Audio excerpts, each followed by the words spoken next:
You are about to be born with no father, no job, no stinger, and a 90% chance you'll die the first time you lose virginity.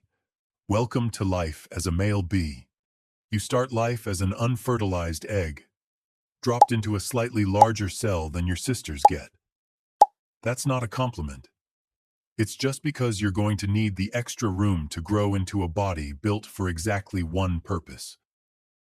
Your sisters came from a fertilized egg, meaning they've got a mom and a dad. You've only got a mom, no father. You're basically a clone with extra steps, a walking copy-paste of the queen's genetics. Nobody's throwing you a baby shower for this one. For the first few days, you're a helpless little larva, floating in a pool of royal jelly and worker bee spit, doing absolutely nothing except eating and growing. Honestly, not a bad gig. If only it lasted. You pupate, you molt, and about 24 days after that egg was laid, you chew your way out of your cell as a fully grown drone.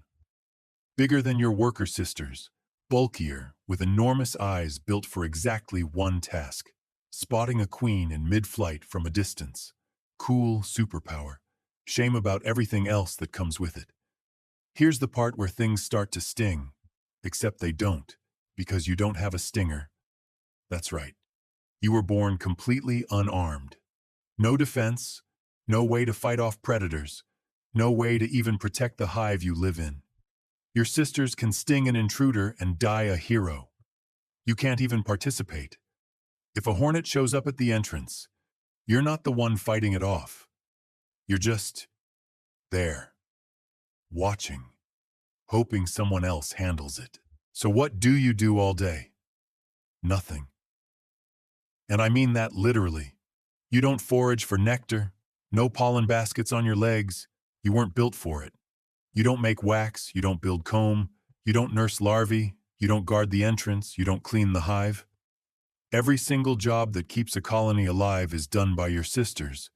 You just wander around inside, eat honey that they work to make, occasionally beg a worker bee for a direct mouth-to-mouth food handout because your tongue's too short to even feed yourself from a flower properly.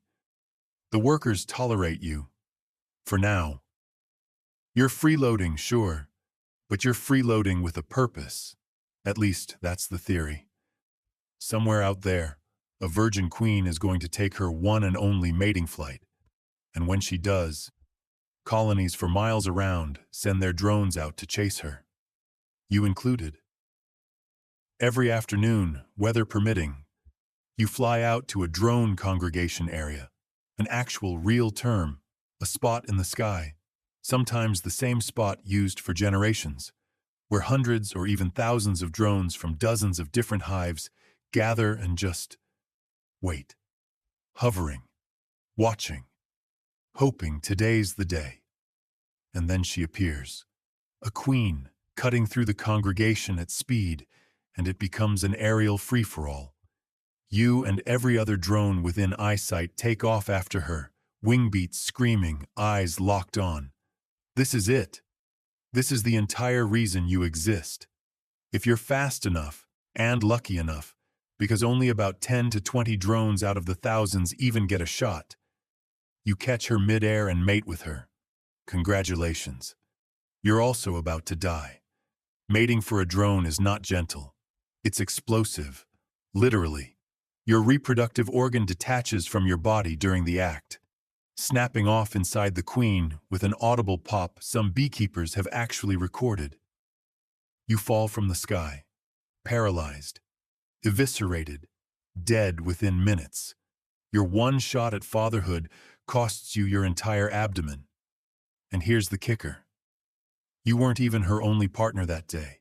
A queen mates with 10 to 20 drones on a single flight, sometimes across multiple flights over a few days, collecting enough sperm to last her entire life, which could be 5 years or more. You're not a husband. You're not even really a father in any way that matters to you. You're a one-time genetic contribution, and then you're compost. But say you're not one of the lucky, unlucky ones who catches her. Say the queen flies off, mates with other drones, and disappears back into her hive, never to fly again. You just go back home, too, empty-handed. No injuries, no glory, nothing. You'll get another shot tomorrow, weather permitting, assuming there's still a queen out there flying, which there usually isn't for long. Most queens only ever take 1 or 2 mating flights in their entire lives. Ever. So now you're back in the hive, eating your sister's honey, contributing literally nothing, day after day, week after week, and your sisters are keeping count. Late summer arrives, the flowers start thinning out, nectar gets harder to find, and your worker sisters, who have spent your entire life feeding you, sheltering you, tolerating you, they do the math. Winter's coming. Every mouth in that hive needs to be justified by the honey it'll bring in, and you, buddy, have never brought in a single drop. This is where it gets brutal. The workers stop feeding you. Then they start physically dragging you toward the entrance. You resist. Of course you resist. You don't want to die. But there are dozens of them and one of you, and they're stronger. And they bite your wings to keep you from flying back in. You're shoved out into the cold.